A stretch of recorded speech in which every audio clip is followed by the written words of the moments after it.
This is video number 2 regarding scales, and we just went through the scales. If you watched your last video, we watched how we go through the scales, give them our truck number, and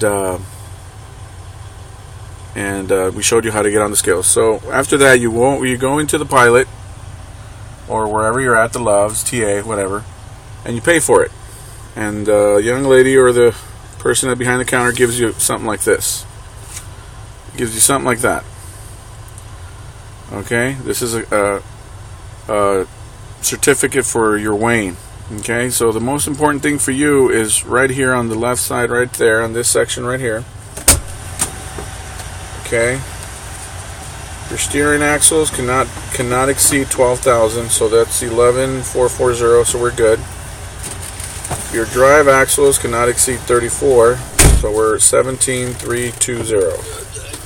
And then the rear trailer axles, you cannot exceed 34, and we're at 15,420. So the way we're looking at it is perfect. You want to be a little bit heavier on the middle always. Always be a little bit heavier on the middle, but not too much.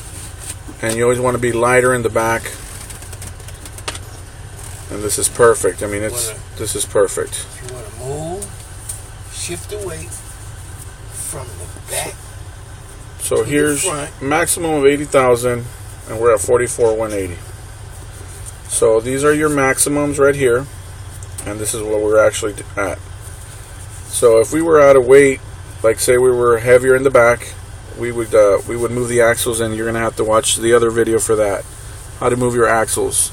But this, if you were too heavy in the back or you're too heavy in the front, you exceeded these numbers here, you'd have to get back on. You have to move your scales. You have to move your axles to fix it, and then get back on the scale. And when you get back on the scale, you got to reweigh, and they're going to ask you for this number right here, your weigh number right there, and that's usually right there in the corner of your ticket. They're going to ask you for your reweigh number and your trailer number. And you go back and you pay, what is it, $2 or $3 or something like that? $2. But that's how you figure out what your weigh is. Once again, you cannot be more than 12,000 on your steering axles. We're good. You cannot exceed 34,000 in your drive axles. We're good. And you cannot exceed 34 on your trailer axles, and we're at 15. So we're good. You always want to be heavier in the middle, but not too much. Okay, thanks for watching.